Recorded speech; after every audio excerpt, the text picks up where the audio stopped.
interesting thing that I'm seeing in AEW television right now is this dynamic between Dustin Rhodes, this courtship. We're talking about weddings, the courtship of the Dark Order to getting Dustin Rhodes to join them. It's been an ongoing thing, and I'll be honest, from an aesthetics or a visual standpoint, Dustin looks like he fits right into the Dark Order. Really? He's a natural fit, and I like that quite a bit. I like where we're going with this, but where do you see? Obviously, give me your lead or delete, because I know that obviously you respect Dustin a lot, but Evil Uno has to me has been one of your like sort of dark horse guys in the ring. You've been a fan of what you've seen out of Evil Uno and Stu Grayson, especially those two in a tag format. Did these two deliver in the ring for you tonight? Was this an elite or delete moment for you? And what's your take on the overall feud? The overall feud, right off the bat, I'm not too wild about, but they took a few leaps forward for me. How the announcers really explained the meaning behind number 7. I wasn't really true, the story behind it, and I had to go back and watch the video of Dustin Rhodes coming out as this 7. He called himself Uncle Fester, and he went on a total mic drop pipe bomb to WCW brass, and how he's dressed up like this, and how the Goldust character ruined him, and how his dad got fired 2 days ago. So if you go back and watch that promo that he had, it was very impressive. The match itself, Evil Uno and Stu Grayson are an very underrated tag team, in my opinion.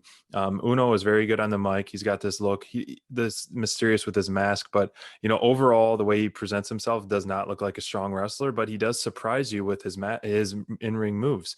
I loved how Uno slapped the shit out of Dustin to start this match, and oh my gosh, and knocked him right out of the ring. And so the aggression before the match, before even the bell rang, that was pretty good. What I really took out of this match, other than the announcers explaining the number 7, was we talked about it last week. They did a during the break segment where they're like, what you missed. And I don't know if that helps, or if they did that because of maybe this is a taped show and not a live show. They did a little picture in picture, but then when they went to all commercial, I think they did it because you were clamoring for it. I think that's what they did. I think that's why you and I talked about that at length about that last week. I know how picture in picture is almost a detriment at times. And then boom, this week, I loved it. I don't think that AEW is listening to Dynamite Download every single week. I would love that, and I hope that happens before you know it. But it is an example of, I think, that the AEW listens to the fans, and I think that's an example of that. I think the picture in picture has been controversial. JR loves it, but I think that the recaps, those little recaps, like you said, go a long way. Yeah, definitely. And the match. Back to that, I love, Dustin Rhodes' work ethic. Evil Uno's got some good work ethic. Stu Grayson looked like an absolute beast after the match. This was, typical AEW fashion we've seen week in and week out, is the breadcrumbs like we talked about earlier. But honestly, there wasn't as many moving forward in this episode, and this match kind of provided with that a lot, with Lee Johnson and QT Marshall coming out. So you kind of have some kind of story at the end. Maybe it's setting up a 3-on-3 in the future, or a tag match in the future, which is fine, but hopefully Dark Order can get a W on that. But my biggest gripe of this match, and it is a delete for me, sadly, because I love Dustin Rhodes' work ethic, like I said, but his finisher, man, I don't know what they're doing with that. And we've talked about it, like, it's not a powerful finisher. No. He's better than that. He's better than that. He's better. He's a stronger wrestler. He's got some, good arsenal. Even if he did like an elbow drop off the top rope, that would be better than the bulldog. It looks such a weird transition move and a surprise rushed finish, 2 weeks in a 2 matches in a row. And it's a delete for me. Yeah. I mean, to piggyback off of that, since you brought it up, there are a lot of people who will counter, the DDT is a finisher, and it's not that much different of a move. It's been watered down, and it's a transition move in a lot of matches, but it still can finish matches, right? Our former world champion had a DDT variant for his finish. But to me, the Bulldog has never really ever carried that, like, wow, this is a dominant finish. It just does not have that weight. You don't have an icon like Jake Roberts using DDT as his finisher for years. The cutter with DDP and Randy Orton.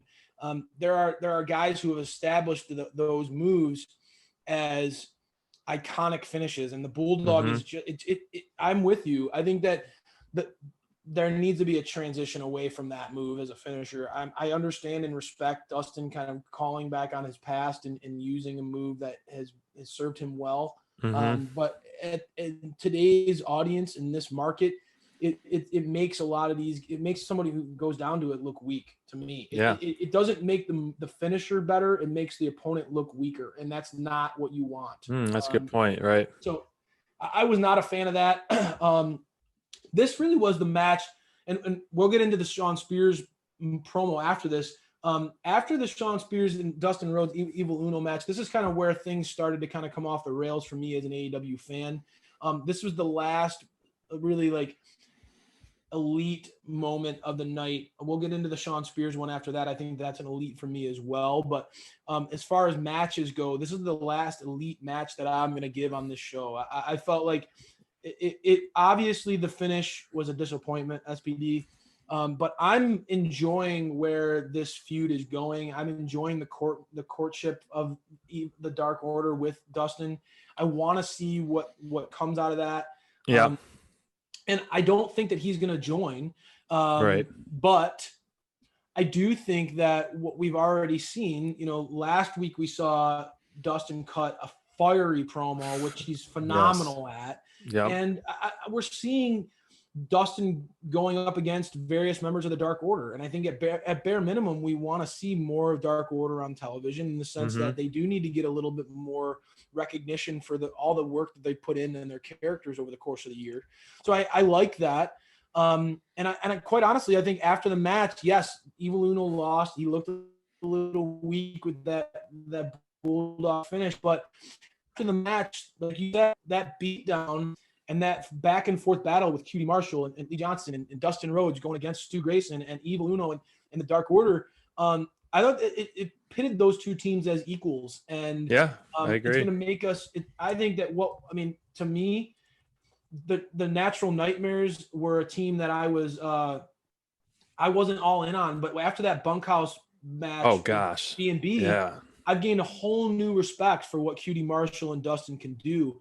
And so if you want to put them in a feud with Evil Uno and Stu Grayson, we know that those two can go. I mean, we know that Stu, I would love personally to see Stu Grayson against Dustin. I know Dustin, after that match, he kind of on Twitter was talking about who's next. Who do I got to beat in Dark Order next? I would love for him to go against Stu. I think that Stu's underappreciated with how powerful that guy is.